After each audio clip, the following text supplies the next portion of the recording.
আয়োজিত গান, কবিতা, সাহিত্য ও আড্ডার এক অভিনব অনুষ্ঠান আজকের ভাবনা। অনুষ্ঠানে উপস্থিত থাকবেন বিশিষ্ট আবৃত্তিকার তাপস নাগ। অংশগ্রহণের জন্য যোগাযোগ করুন স্ক্রিনে দেওয়া নাম্বারে। অনুষ্ঠানটি দেখুন প্রতিদিন সকাল 7:30।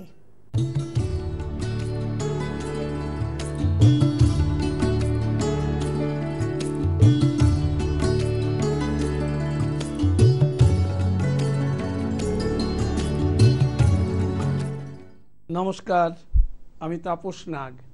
প্রতিদিনের মতো শুরু করছি চ্যানেল ভিশন আয়োজিত বিশেষ অনুষ্ঠান আজকের ভাবনা। আপনারা জানেন, চ্যানেল ভিশন আয়োজিত এই আজকের ভাবনা এক পশ্চিমবঙ্গের সাংস্কৃতিক জগতে একটি বিশেষ গুরুত্ব বা মাত্রা বহন করে। দীর্ঘ 5 বছরের ওপর এই অনুষ্ঠান আপনারা প্রতিদিন সকালে দেখছেন। আর সবচেয়ে যেটা বিশেষ এই অনুষ্ঠানের বিষয়, এখানে শিক্ষা সংস্কৃতির একটা মেলবন্ধন রয়েছে এবং দুয়ের মিলনে এই অনুষ্ঠান পশ্চিমবঙ্গের সাংস্কৃতিক মানচিত্রে ইতিমধ্যেই বিশেষ জায়গা করেছে। এর অনুষ্ঠানের স্বকীয়তা বা অন্যান্য বিষয়গুলোই এর কারণ।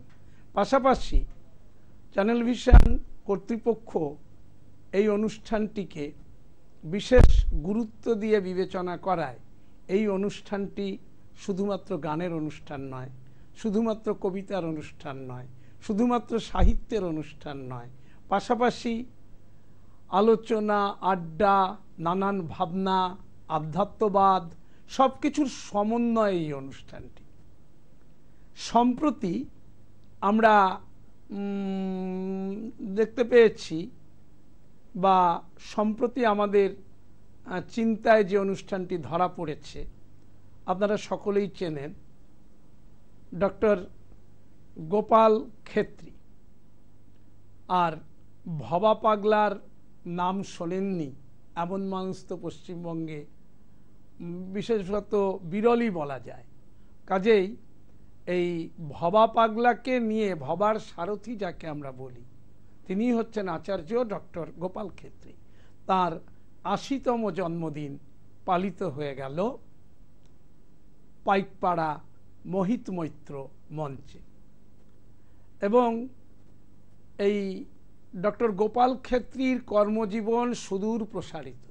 দীর্ঘদিন ধরে তিনি নানাভাবে তার এই পথ পরিক্রমা এবং অক্লান্ত নিষ্ঠা, সাধনা সব কিছু নিয়ে মানুষকে ভালোবাসা দিয়ে এবং সকল মানুষের মন জয় করে যেইভাবে তিনি এগিয়ে চলেছেন এবং ভবার বাণীকে, ভবার গানকে যেভাবে মানুষের মধ্যে তুলে ধরছেন, তার সেই অতুলনীয় প্রচেষ্টা অনস্বীকার্য।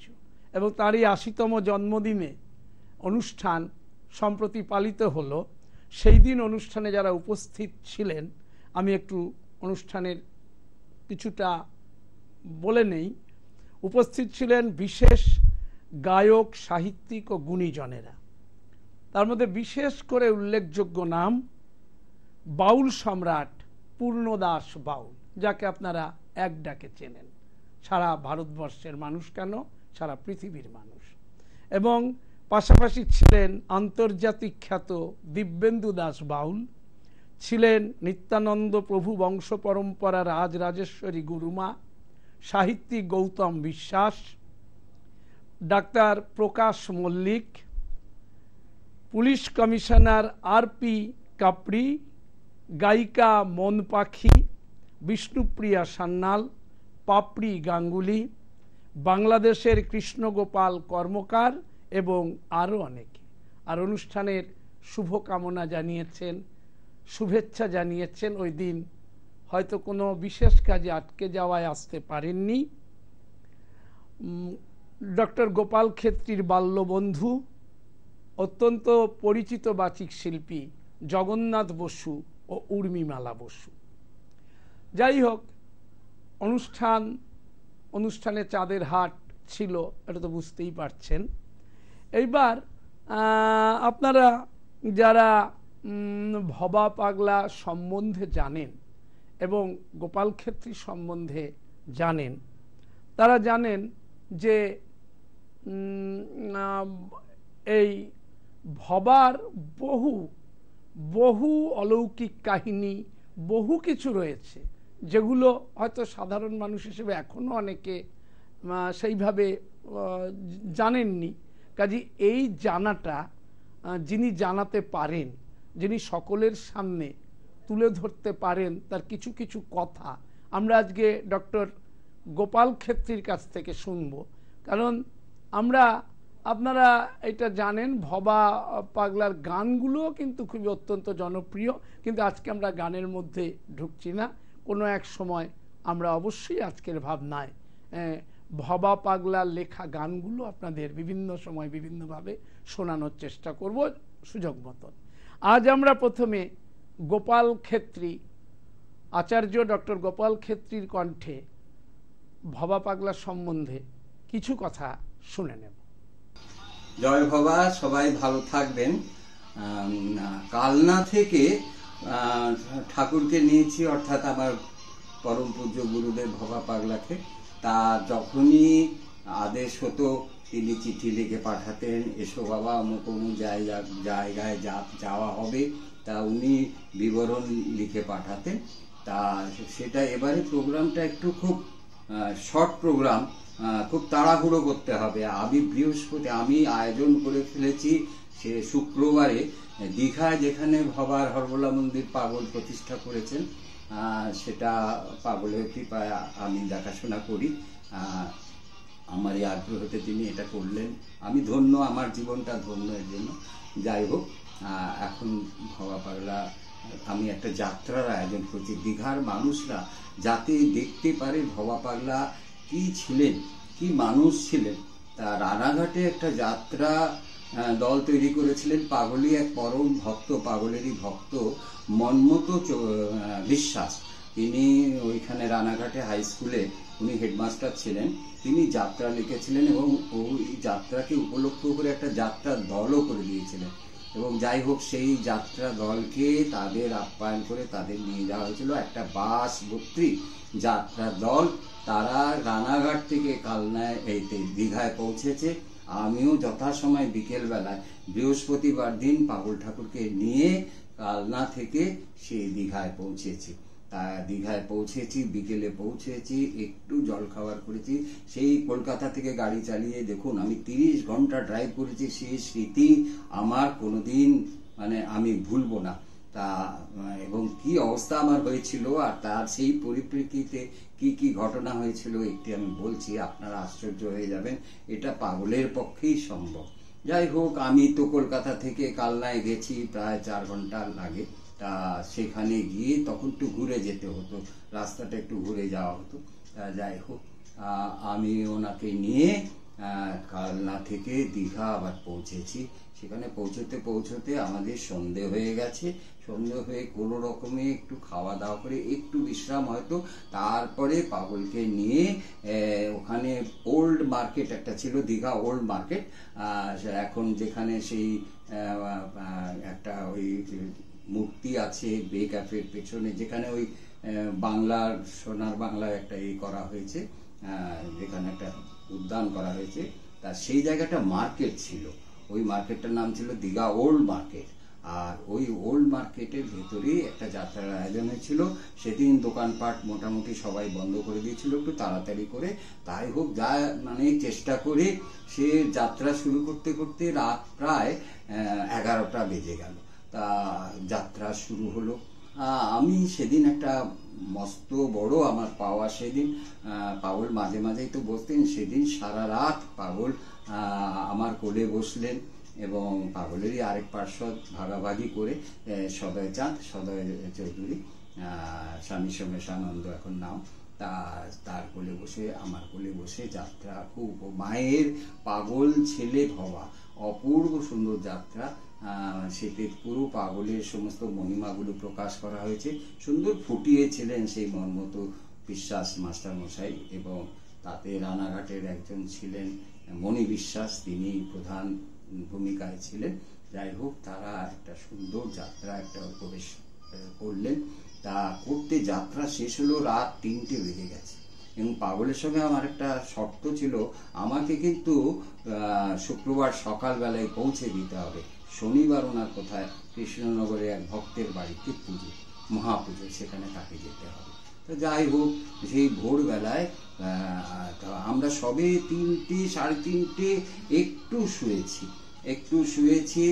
আর তারপরে হঠাৎ একটা পাখার বাতাস, একটা দেখছি কিসের হাওয়া লাগছে, তখন চোখ খুলে দেখছি পাগল আমাকে একটা তালপাতার পাখা নিয়ে নাট মন্দিরে আমার পাশেই শুয়েছিলেন, বাতাস করে আমাকে তুললেন, আমাকে ইশারা করলেন ওঠো ওঠো। তখন প্রায় 5টা কি 5:30 বাজে, ভোরবেলায়। আমি ভাবছি এই তো ঘুমলাম, একদম এখন শুতে পারবো না, একটু বিশ্রাম হবে না, কিন্তু পাগলের আদেশ, সঙ্গে সঙ্গে উঠে গেলাম মন্ত্রচালিত ভাবে।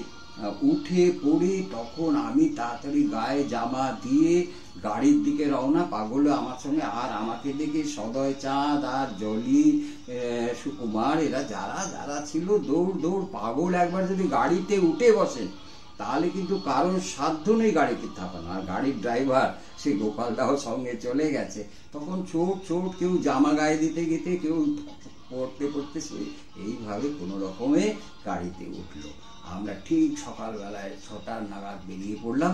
বেরিয়ে পড়ে সেই রাস্তা দিয়ে যাচ্ছি। আর সেই আগের দিন সারা দিন ড্রাইভ করেছি, প্রায় কলকাতা থেকে কালনা থেকে দীঘা, সারা রাত জেগে যাত্রা শুনেছি। তারপর মাত্র 2-3 ঘন্টা একটু বিশ্রাম পেয়েছি, একটু শুতে পারিনি, চোখ টেনে আসছে। এই অবস্থায় গাড়ি চালাচ্ছি। আমাকে আবার সেই কলকাতার হয়ে আবার কালনায় ফিরিয়ে পাগলকে পৌঁছে দিতে হবে। সেই গাড়িতে যাচ্ছি, যেতে যেতে আমার একটা প্রচন্ড অভিজ্ঞতা যে সবাই গাড়ির তো যারা সবাই তো ঘুমিয়ে আছে, বলা বাহুল্য, বলতে নেই। পাগল খালি পিছনে জেগে আছেন আর গাড়ি আমি চালাচ্ছি, আমার দিকে প্রকল্প। কোথায় বেলদার কাছাকাছি গিয়ে একটা রাস্তায় আমার বোধহয় একটু চোখটা লেগে আসছে এই অবস্থায়, এবং গাড়িটা আস্তে আস্তে বাঁক নিচ্ছে। তা এই দেখে পাগল পিছনে ভেতরে একটা চাপড়া মারলেন পিঠের উপরে, দিয়ে আমাকে ধরুন। তখন থতমত করে আমি উঠে আমি বুঝতে পারলাম গাড়িটা আমার বোধহয় স্টিয়ারিংটা একটু বেঁকে যাচ্ছে। একটা বিরাট একটা বিপদ থেকে রক্ষা পেলাম। পাগল এইভাবে পাগলের কিন্তু লক্ষ্য ঠিক আছে, হ্যাঁ, কি করে গাড়ি চালাচ্ছে না চালাচ্ছে, কিন্তু তার একটা শক্তি। যাই হোক, আবার গাড়ি চালাতে শুরু করেছি। এই করে আমি তখন যখন গাড়িটা একটু সাইড করলাম, পাগল বললেন দাঁড়াও, দাঁড় করিয়ে আমাকে একটু চায়ের দোকানের কাছে বললেন একটু যাও, একটু চা খেয়ে নাও। আমাকে একটু চা খাওয়ার জন্য বললেন। গাড়িতে যারা ছিল তারাও একটু চা খেলো। তা এইভাবে আবার যাত্রা শুরু করলেন। পাগলের এই মহিমা তা বোঝা ভার। কালনা পৌঁছলাম। কালনা যখন পৌঁছেছি, সেইখানে পৌঁছেছি, কালনা থেকে এবার প্রণাম করে ফিরবো। তা ফেরার সময় যাক সেটা ফেরার সময় আরেকদিন একটা বলবো সেই ঘটনা, আজকে একটু বড় হয়ে যাচ্ছে। আজকে এই পর্যন্তই রাখলাম। তা হ্যাঁ, পাগল তাড়াতাড়ি উঠলেন কেন? এই যে এত তাড়াতাড়ি সকাল, কিন্তু কিছুক্ষণ আরো 2 ঘন্টা থাকতে পারতেন দীঘাতে, কেন রইলেন না? পাগল কিন্তু প্রচারে বিমুখ ছিলেন, বলতেন খবরে গেলে গোবরে গেলাম। এইবার যে সবাই জেনে গেছে, দীঘার যে নতুন লোকেরা যারা পাগলকে দেখলো, এ তো সাধারণ সাধু নয়, ইনি তো সত্যি সাক্ষাৎ অবতার। তা এই দেখে তারা এখন সকালবেলা গিয়ে মন্দিরে হুমড়ি খেয়ে পড়বে আর সে টিপ টিপ করে প্রণাম করবে। তা ওইটা তিনি পছন্দ করতেন না। এই তো এত কিছু, এবং যার জন্য সেইটাকে আড়াল করে তিনি এত ভোরে যে উনি বেরিয়ে যাবেন তো কেউ ভাবতেই পারে না। যাই হোক, পাগল সেবা যাত্রা সবার কাছ থেকে এইভাবে দক্ষিণেশ্বর থেকেও একবার পালিয়েছিলেন সবাইকে এ করে। পাগলের এই তো ঘটনা, এই এক একটা ঘটনা আমরা জুড়ে দিচ্ছি আগামী প্রজন্মের জন্য। আর যারা ভবা পাগলার সান্নিধ্যে আছেন, আবার তাদের বলছি, তারা আসুন, আমার সঙ্গে যোগাযোগ করুন এবং তাদের অনুভূতিটা জানান। জয় ভবা।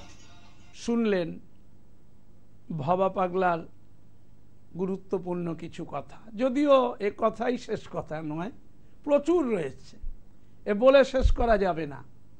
এবং ডক্টর গোপাল ক্ষেত্রীয় বোধহয় এখনো পর্যন্ত শেষ করে উঠতে পারেননি। প্রচুর। আর যাকে আমরা রামপ্রসাদ, বামাখ্যাপা, এই সমস্ত ব্যক্তিত্বের সঙ্গে যার তুলনা চলে, সেই ভবা পাগলার কথা তো এত সহজে শেষ করার নয়। আর সবচেয়ে বড় কথা, ভবা পাগলার গান, এটা একটি বিশেষ দিক। কথায় কথায় উনি গান রচনা করতেন, কথায় কথায় গান লিখতেন। যাই হোক, আমরা একটু এবার ভবা পাগলার বিষয়ে আমরা একটু অন্য জায়গায় যাব। আমরা একটু মন্দিরের আরতি দেখব।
আর এটা তো জানেন, স্বামী বিবেকানন্দই বলতেন, বহুরূপে সম্মুখে তোমার ছাড়ি কোথা খুঁজিছ ঈশ্বর, জীবে প্রেম করে যেই জন সেই জন সেবিছে ঈশ্বর।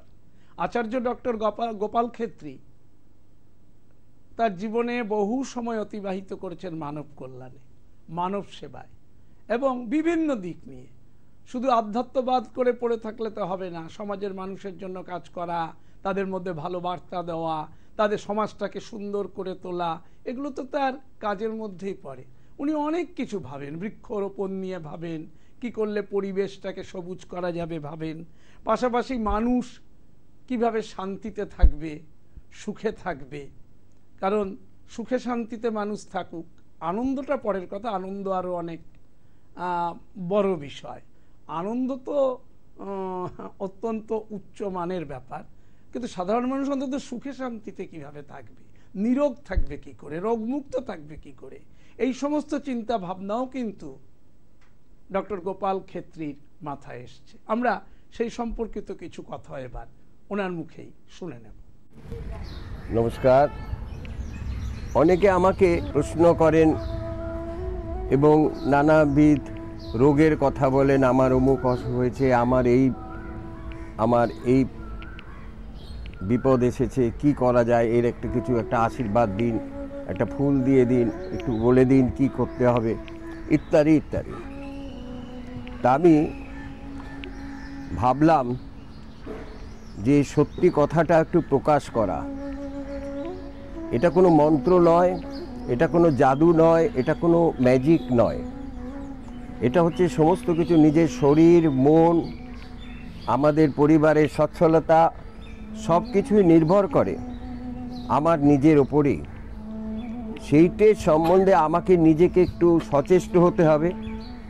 তা এই বিষয়ে কয়েকটা জিনিসে আমাকে একটু সচেতন হওয়ার খুব দরকার। নিজের শরীর এবং মন সুস্থ রাখার জন্য প্রতিনিয়ত কয়েকটি নিয়ম কঠোরভাবে পালন করতে হবে। এটা চলতে ফিরতে আমরা সবাই করি, কিন্তু এটা একটু মনে রাখতে হবে যথেষ্ট পরিমাণে জল খেতে হবে, সাফিসিয়েন্ট। যখনই জল তেষ্টা পাবে, জল তেষ্টা না চেপে জল খাওয়া, অন্তত দিনে 6 গ্লাস জল অন্তত খাওয়া দরকার। কায়িক শ্রম করতে হবে, বয়স হোক, বেশি হোক, কম হোক, কায়িক শ্রম সবসময়।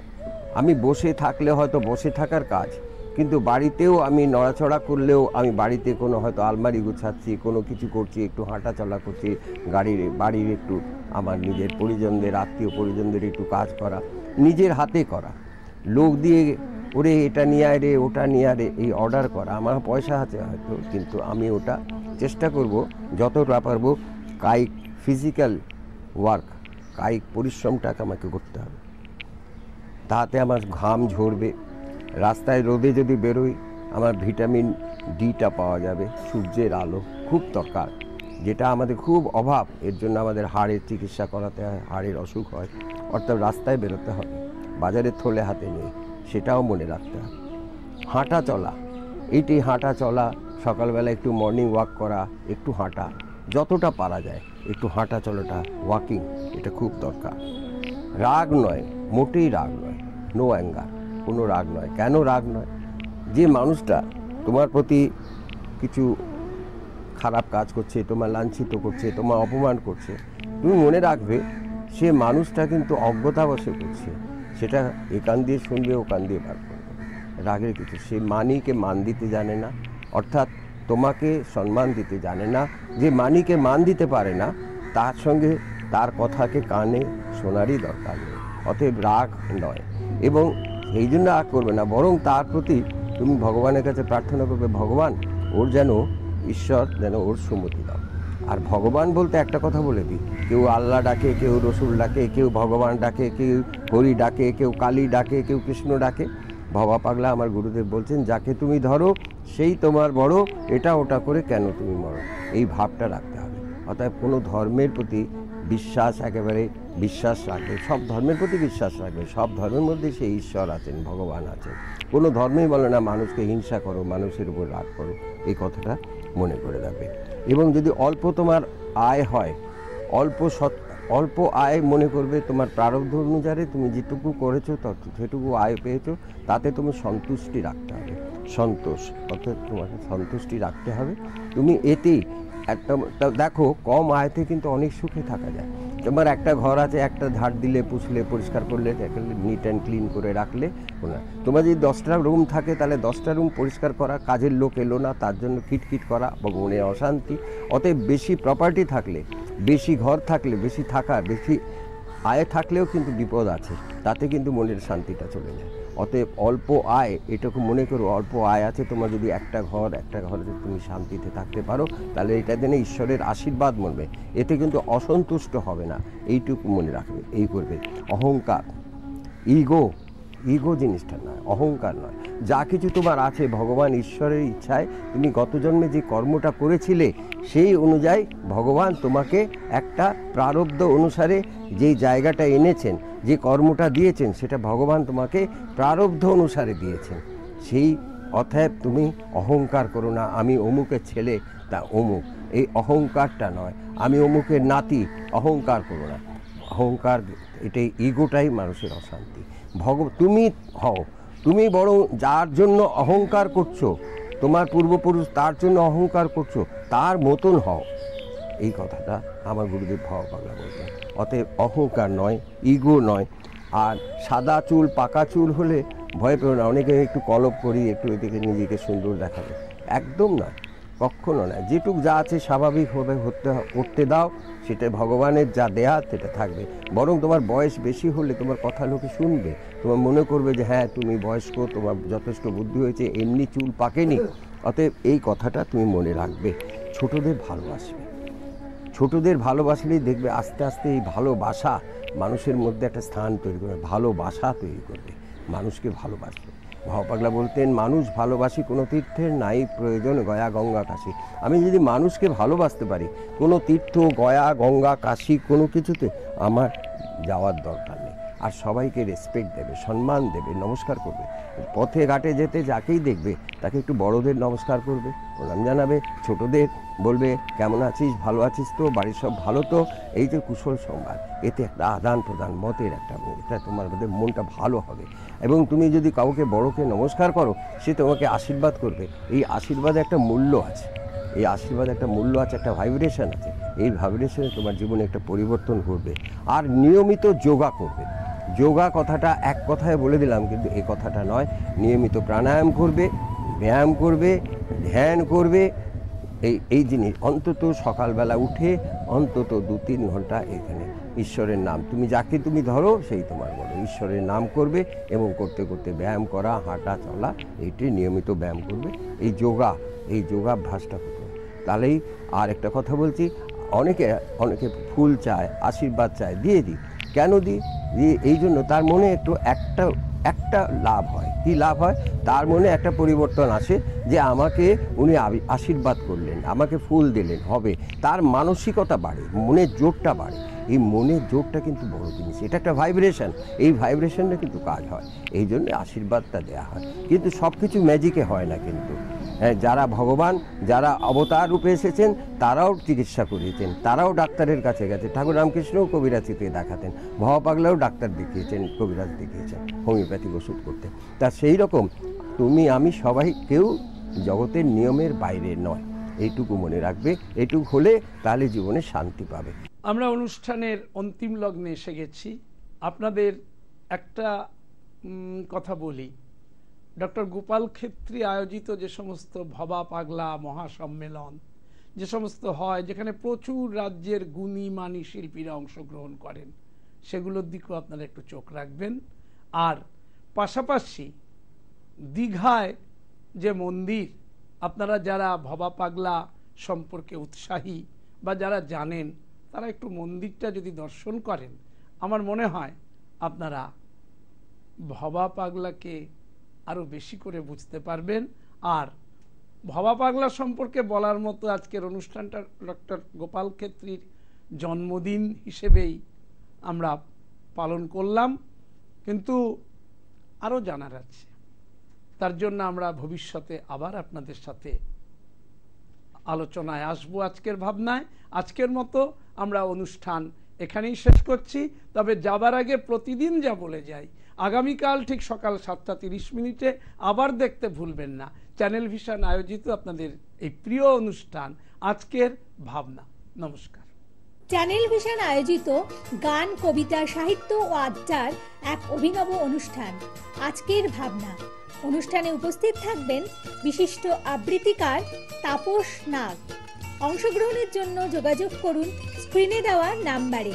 অনুষ্ঠানটি দেখুন প্রতিদিন সকাল 7:30। চ্যানেল ভিশন আয়োজিত গান, কবিতা, সাহিত্য ও আড্ডার এক অভিনব অনুষ্ঠান আজকের ভাবনা। অনুষ্ঠানে উপস্থিত থাকবেন বিশিষ্ট আবৃত্তিকার তাপস নাগ। অংশগ্রহণের জন্য যোগাযোগ করুন স্ক্রিনে দেওয়া নাম্বারে। অনুষ্ঠানটি দেখুন প্রতিদিন সকাল 7:30 মিনিটে।